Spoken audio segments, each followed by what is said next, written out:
que es un informe que realizó la Cámara sobre el plan de humanización del sistema penitenciario. Fue un plan que presentó la Procuraduría General de la República a finales del año 2018 y que incluía la construcción de la Nueva Victoria. Aparentemente la información que se ha servido todavía es limitada y se enumeran una serie de irregularidades, entre las que se destacan, entre otras cosas, y según dice la Cámara de Cuentas a solicitud de la PEPCA, irregularidades e inobservancias a la ley en una implementación que comprometen administrativa y civilmente y revela indicios de responsabilidad penal. Entre las irregularidades se señalan planos elaborados sin terrenos, falta de planificación de la obra, falta de estudio de suelos, deficiencias en la supervisión de las obras, abandono de las edificaciones construidas, vicios ocultos de construcción, inauguración y compra de equipos sin culminar las obras, composición del comité de compras no acorde al decreto 542-12, entre otras. Y la Cámara de Cuentas asigna montos también a distintas irregularidades que señala. Aseguran, por ejemplo, que en lo que tiene que ver en contratos en obras no planificadas se destinaron más de 8.000 millones de pesos. El monto de vicios de construcción de obras es de 438 millones de pesos, entre otros. Esto llega en un momento pues en que hay altas tensiones con respecto al caso de Jean Alain Rodríguez, donde la Procuraduría pidió una nueva prórroga y donde la misma defensa había dicho que la Cámara de Cuentas no había encontrado ninguna irregularidad. Entonces, definitivamente el Consejo de Defensa de Jean Alain Rodríguez va a tener que administrar las posiciones, porque una cosa es cualquier tipo de contraste que se pueda realizar entre lo que diga el informe y las imputaciones que está haciendo el Ministerio Público, porque no todas las irregularidades constituyen delitos bajo la ley penal.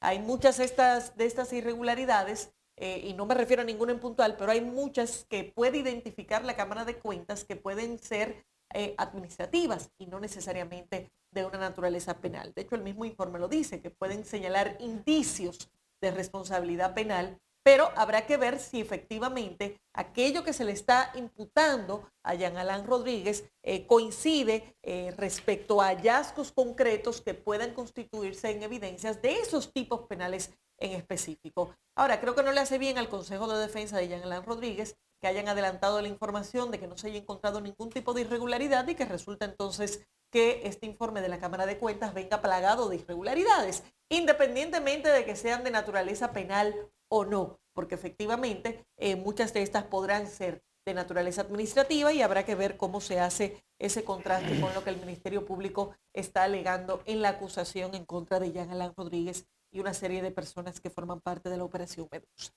Vamos a pedir el café, por favor. Buenos días, Carla. Buenos días, Carla, ¿cómo estás? Muchas gracias. Mira, sobre este asunto de Jean Alain, yo la verdad es que la Cámara de Cuentas da a conocer un informe público que se supone debió haber enviado a la Procuraduría de Persecución de la Corrupción. Pero aquí hay muchas aristas por donde cortar. Y me voy a remitir a lo que dijo Roberto Santana, asesor honorífico del Poder Ejecutivo en materia penitenciaria.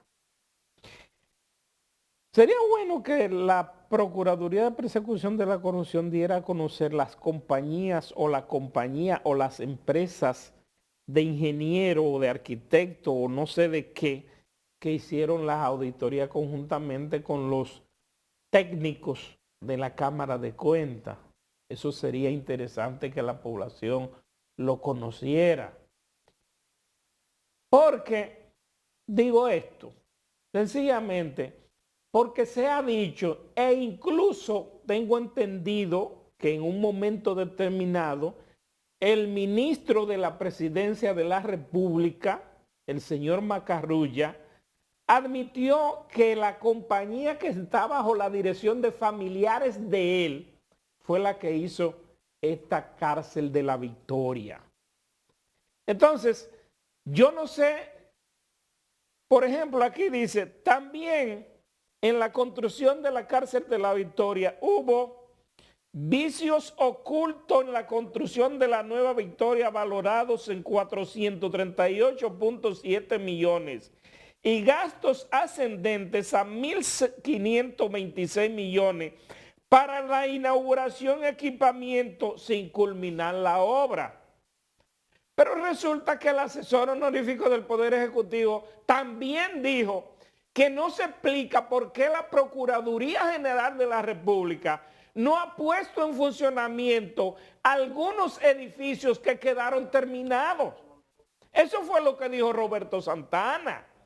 Entonces, habría que ver en un juicio de fondo quién dice la verdad o quiénes dicen la verdad.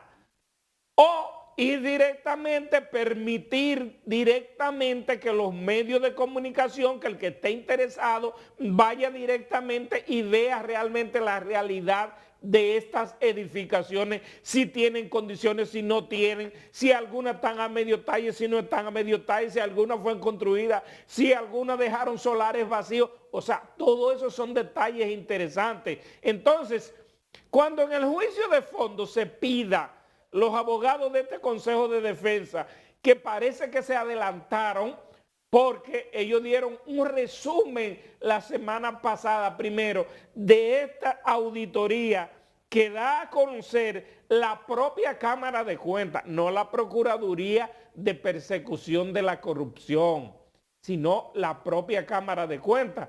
Yo entendía que la Cámara de Cuentas pasaba a los organismos correspondientes, Contraloría o Cámara Procuraduría General de la República o a los tribunales, los expedientes que tenían que ver con los males que encuentra dentro de una auditoría para ver si proceden o no proceden, o al Comité de Ética, la Comisión Nacional de Ética contra la Corrupción. Entonces, esto vamos a tener todo el tiempo, señor, todo el tiempo, hasta que no se llegue al juicio de fondo de esto, vamos a tener este dilema.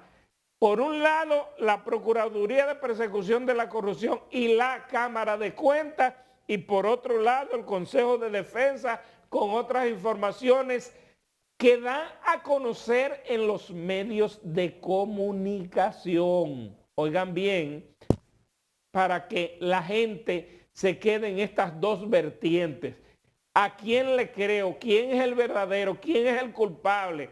¿Es el procurador? ¿Es lo que construyeron la cárcel? ¿O quién es definitivamente? Entonces, hay que esperar en todo esto cuál va a ser, qué va a salir a relucir dentro del juicio de fondo que se haga con respecto, con respecto a este tema. Y habrá que ver el detalle de este informe completo. Sí, porque estos son resúmenes. Esto es un resumen, entonces... Y en realidad cuando los jueces van a determinar una sentencia, ven cada arista, cada detallito. No, y te voy a poner un ejemplo. Ellos aseguran que una de las adjudicaciones se hizo a favor de una ex empleada, una empleada en ese momento del Ministerio de la Presidencia. Pero no se señala el nombre.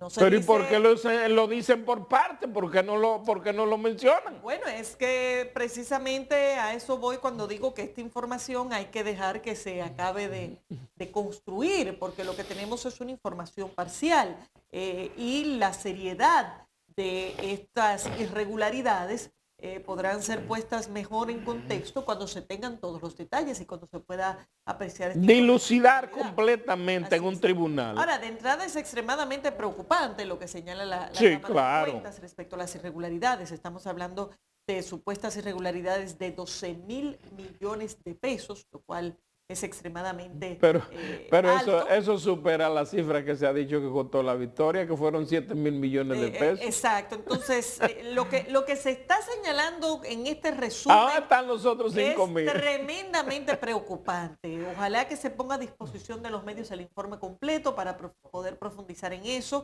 y sobre todo que se pueda hacer, insisto, el contraste de qué de lo encontrado en esta auditoría de la Cámara de Cuentas realmente servirá de sustento para la acusación penal que ha presentado el Ministerio Público. Porque, insisto, y ahí mucha gente se puede confundir en algún momento, una irregularidad, por ejemplo, de registro de un contrato, vamos a poner un ejemplo, no necesariamente se convierte en un tipo penal. Muchas veces se convierte en una falta administrativa. Entonces, el ejercicio serio y responsable de cuáles de estas son realmente faltas penales tendrá que reflejarse de alguna manera en este proceso penal que se conoce en contra de Jean Alain Rodríguez y un grupo de coimputados para determinar en qué medida estas irregularidades realmente tienen una naturaleza penal, aunque ya la Cámara de Cuentas ha adelantado en este resumen que se han encontrado indicios de responsabilidad penal en sentido general.